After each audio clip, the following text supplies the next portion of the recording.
Les jours de la vie de Sarah furent de 127 ans. Un jour, Rabbi Akiva s'aperçut que ses élèves somnolaient pendant son cours. Sans transition, il leur proposa une devinette. Savez-vous pourquoi Esther a mérité de régner sur 127 provinces? Non. Eh bien, c'est parce qu'elle descend de Sarah, qui a vécu 127 ans. Midrash Rabbah. Il y a fort à parier que tout le monde se réveilla. En bon pédagogue, Rabbi Akiva observait ses élèves pendant sa leçon. Il se rendait bien compte qu'ils étaient fatigués. C'est pourquoi il interrompit son cours pour relancer leur attention par une devinette. Mais d'où venait cette fatigue? C'est la question qu'on se pose. L'effort soutenu que requiert une étude exigeante et sans compromis, on peut supposer qu'ils étudiaient un texte particulièrement difficile de la halakha, de la loi juive, y est certainement pour quelque chose. Dans cette fatigue suspecte, certainement.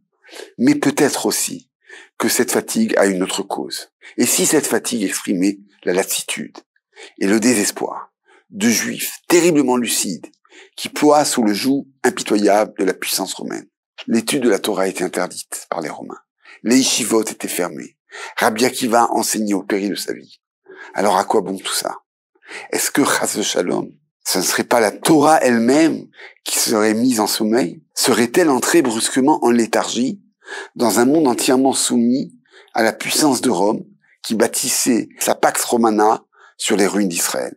Cette même Rome qui trouva normal de pacifier la Judée en suppliciant plus tard Rabbi Akiva et 9 des plus grands maîtres de la Torah avait-elle encore quelque chose à dire dans ce monde de brutes ou devait-elle se mettre en veille et en sommeil? Et dans ce cas, ceux qui l'étudiaient pouvaient-ils faire autre chose que de céder à la tentation de l'endormissement? En fait, la boutade de Rabbi Akiva pour arracher ses élèves à leur somnolence était très sérieuse. L'humour est d'ailleurs toujours une chose extrêmement sérieuse. Si sérieuse même que paradoxalement, du sujet du cours de Rabbi Akiva, il ne sera pas fait mention. Seule la boutade sera retenue et traversera l'histoire. L'esprit de résistance d'Israël est la source de son éternité. Chacune des journées, des 127 années de la vie de Sarah, exprimait la royauté. Dans des situations souvent difficiles, face aux hommes et aux rois, Sarah, notre enseigne, régnait en étant fidèle au Créateur. Cette puissance de l'âme a permis à Esther, face à Haman, face à Assuérus, d'exprimer à son tour la royauté authentique, la véritable royauté. C'est elle qui règne sur 127 provinces, comme Sarah, notre ancêtre, par la force de l'âme.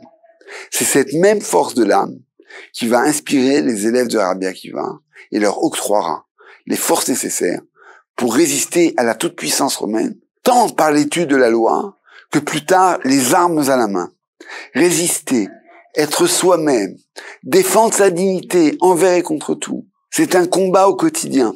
Être fidèle à ce que l'on doit être. Je ne peux pas m'empêcher de penser à ce groupe de résistants qui, durant la dernière guerre mondiale, s'organisa en cercle d'études autour de Jacob Gourdin en France, dans le Maquis.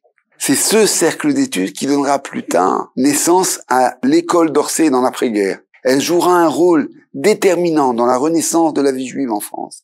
C'est cette même force d'âme qui a permis aux nombreuses générations qui nous ont précédés de transmettre la Torah jusqu'à aujourd'hui. Et c'est encore ce même esprit de résistance qui anime aujourd'hui le peuple juif face à tous les ennemis et à toute la haine du monde, et qui fait qu'Israël tient envers et contre tout, tient debout. Non, la Torah ne dort pas. Elle veille dans les cœurs des bénis Israël. La leçon de Rabbi Akiva est la seule arme face à tous les totalitarismes. C'est elle qui garantit la vaillance, qui porte l'éternité d'Israël. Cette vaillance est elle-même espérance. Elle est en elle-même intrinsèquement messianique, portée par la conviction que la création tout entière, et même si cela tarde, reconnaîtra un jour la souveraineté du Créateur. Shabbat Shalom.